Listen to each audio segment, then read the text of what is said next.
today is for us to really talk about your role in our iReady committee and what we've done so far as a team, as a group, and your role in that and your part that you've played.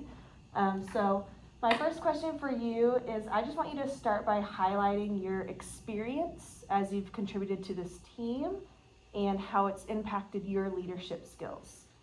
Okay. Well, iReady is new for our district, and so it's been a learning curve for everybody from all levels, from the campus level to the district level. And so I do appreciate the district doing kind of like a soft rollout of things, just because it's a big learning curve for our district. We've had other um, district assessments companies or benchmarks that we've used over the years, but this is a kind of like one-stop shop comprehensive tool, and so it has a lot of parts because it's not just your beginning, middle, end of the year diagnostic. It also gives you the lessons. It also is going to be used for a lot of the components that we normally go to other avenues. We're all just using iReady. Yeah. So I have appreciated that from a person that has to go to trainings to learn about iReady and they come, kind of train the trainer and come and train y'all, the staff. It doesn't seem so overwhelming. There are moments that it does. Sure. But then I have to be like, where are we at as a campus? What's our next steps? And that can look very different in many campuses. But I think we're tackling based on the data that we see. Dr. Gary every week is putting in the Canon Times, how we're doing as a campus, and so that helps me know. For example, fourth grade reading has been low for the last 3 weeks in the Canon Times. Right. So that tells me go meet with them. Let's look at more not grade level but more class level and then student level. Yeah. And so we've been working really closely with fourth grade, trying to get those numbers up. Definitely. So, and I do like that it's a unified platform. That's all in one location. It's all in one, and it serves different purposes. And so we're just, learning from it, and we're getting ready. I'm excited about middle of the year growth. We're waiting to see. Yeah, I'm ready to see that too. I'm really excited. What does that look like? Yeah, and so I'm wondering, just how do you think you've grown professionally, having this new platform on campus, particularly analyzing the data? So really looking at that data to drive those instructional decisions. I think based on the data that we get, different layers you can use it for. So one of the things that has helped us is we know from STAR, for example, last year, that math has been an area of focus. Yeah. And then when we took iReady at the beginning of the year, no surprise, math was still a low. Correct. And so in surprisingly geometry and measurement, but where we were at the beginning of the year was number sense, and so that kind of naturally leads you to, if we're going to design a STEM design challenge that we want all the kids to experience, then we need to be more proactive and do it based on data. So that's where and it also kind of you do two things at once. We're planning STEM, but you're also learning how to dig into the data in iReady. Right. And so we're kind of doing two things at once. And so teachers also don't feel like, oh my goodness, I have to do this and I have to do a design challenge and then I have to go to my class and do small groups.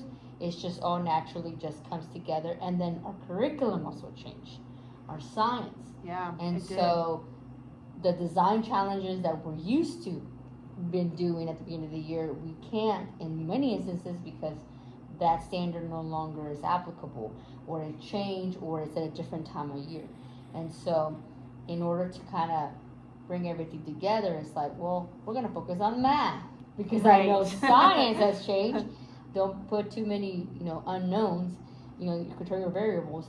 And so that's why I decided to do math, and then iReady, and then we came to the aha that we saw at our beginning of the PD. It was math, and then that's how that was decided. But then you look at it as instruction, like your small groups, and then that's a different layer as well. So And even so, though things have changed within Mhm. the curriculum, you've still been able to find a balance by holding on to those main Yes. subjects, those core subjects. Yeah, you hold on to what you can. It's like you have so much new, and you also have to keep the momentum going. You gotta, here's all the teachers, and we gotta keep going in this process. And so, in order to do that, you have to find ways to kind of group things together, but in a way that feels natural. Otherwise, it doesn't work. And data has to be the driving force. Right. In all of it. Definitely. And we go left or we go right, but we look at the data and we say, okay, that worked or did not work. And you meet with all of the grades bi-weekly for each Mhm. grade level. Yes. So you're constantly working with them and pulling that data. Mhm. So how do you feel like you've been able to support those teachers with the new program using iReady? Like, what do you feel like something you've really been able to support them in? My main right now priority, it has been on here at Canon and speaking to people that know more than me. Shannon Tovar, she's our assessment coordinator, kind of our data guru person, Mm-hmm. and having the presenter Genevieve come on that PD day that we had that she gave. That day was very powerful. Like I could Mhm. not sleep that night because Oh. I had a lot of questions in my mind Yeah. because we had given the diagnostic, and naturally the next thing to do after the beginning of the year is, okay, let's look at the data. Right. But then how do we do that? Mhm. How do we didn't know about reports. Didn't. We just you had access, I had access, we all had our own access, but I didn't know which route to take. We like to do track have in one of our SLO goals for the year, having the students track their Yeah. own their data along the year. But how does that look like? Right. And so we had established goals. We had an established outcome that we want to get to. We wanted kids to meet their stretch goals, but then how do you do it? And what are the stretch Yeah, goals? we've done the beginning part, and we know the end. It's the middle. And so whenever we had that PD day and we're learning that from that first session, we learned about reports. My brain was like, okay, this report goes for this, da da da. But then we have to chunk it for teachers because it's so that was really exciting. And then from there we got to decided on the 100% participation plus the 45 minutes per week in iReady plus the 70 to 100 mastery equals your stretch goal. And then that kind of was the driving force of our data wall. We tracked every other week. And then I got to share that with all the liaisons in our district at my meeting. And some are doing it the same way, some are tweaking Okay. based on their campus, but that's okay. But that's been a big, everybody that comes and sees our data wall is like, wow, that's what we're tracking. I mean, we got to start. There's probably other things we can track, but right now that's what we're aligned with what the district is tracking. Yeah, and I feel like that's really wanna been be- so successful for the Mhm. teachers because they've been able to not only like process their own data, but now they can look and actually use that wall to Mhm. see everyone's data and how well iReady is being implemented. So I feel like you've done a great job of that. But I'm curious. I know that like you are also working with our principal and vice principal. Mhm. So where has there been like a challenge that y'all have seen either among the program or with the teachers that y'all feel like you've had to communicate about and really talk through in this iReady committee? What we're having a challenge is having time to dig into everything. Okay. That has been something that we've struggled with because at the district level, that every Friday I go to my district meetings. Correct. And not every meeting we talk about iReady, but it's been one of our priorities that we do. And when we do, we spend a good 2-3 hours on iReady. Right. Looking at district data, looking at classroom data, looking at trends. And so like I shared in POC about Canon, with the names are off, but we can see that 100, and is already more than an hour. Yeah. That child is good to So we learn tips and things like that. It's just having time to dig into everything. Mm-hmm. Like today, what I did the protocol about after a month, and then you can look at what is the average of the lessons passed, and that's something that as an admin team I have to go back and say I was shown 5 protocols because I was. Yes. And then I say I can't do them all in POC in one setting. because Right. that would overwhelm everybody. It's too many things. Then to they would, balance. then, you know how we want the teachers engaged in iReady? The kids engaged, we also want the teachers engaged in iReady. We don't want them to go, oh, I can't do this, it's too much, I'm done. Right. And so I have to see, where are we at? Well, where are we at is, we've been tracking our minutes, okay? Mhm. And we've been emphasizing on that. Now phase 2. Now let's look at, when the kids are on the program, are they mastering their lessons? Right. And then that's the next layer, okay? And then we'll get middle of the year scores, and then we'll adjust. Then we'll go back to, what are you doing in small groups? Right. So you kind of, as an admin team, we have to see when is the right time to do the work, that it doesn't feel so overwhelming for everybody.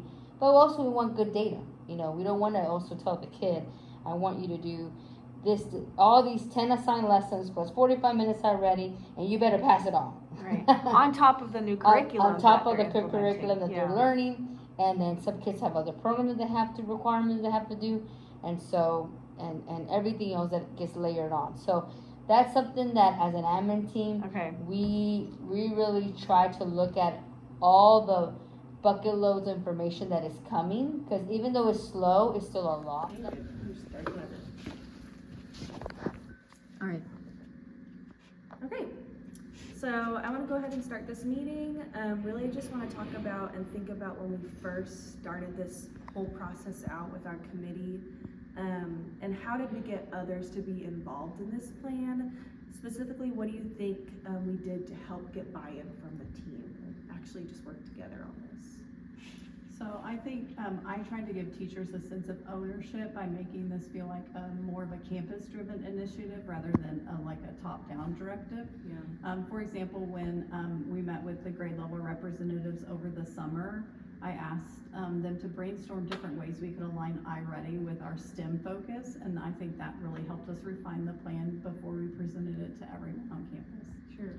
Yeah, and one thing I did was share the data showing how the AimsWeb predictions didn't align with the STAR results. Yeah. And I think seeing that gap really helped teachers understand the why behind the change that we were making, and made them really more open to the new system. That's so true, because it was all very new, and I know it's hard to like actually get to hear everyone's voice and make them feel heard when such a new platform is here. So I just want to know, like, how did y'all make space for people to be able to actually contribute to this new platform on campus? I feel like we also tried to pause the discussion and ask if there was anything we hadn't thought about yet. And that simple question brought up really valuable points, especially from those who might not speak up right away. Yeah. It just made them feel more comfortable. True.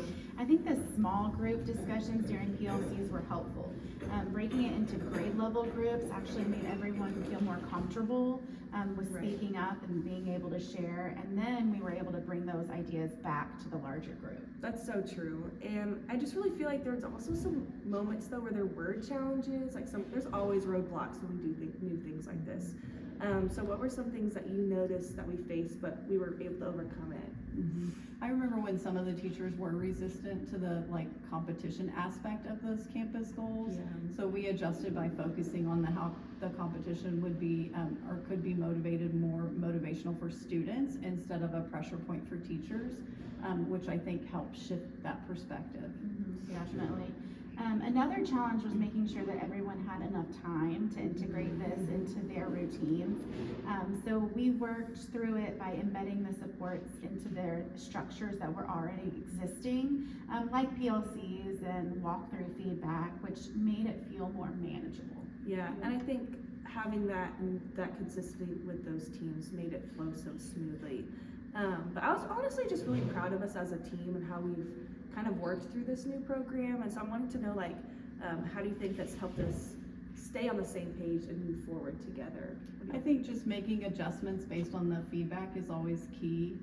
Like when we decided to add more of that visual data tools for teachers For sure. after hearing that they wanted clearer ways to track that progress. flexibility always helps build that trust with your teachers. Definitely. And creating the campus-wide goals really helped unify the team.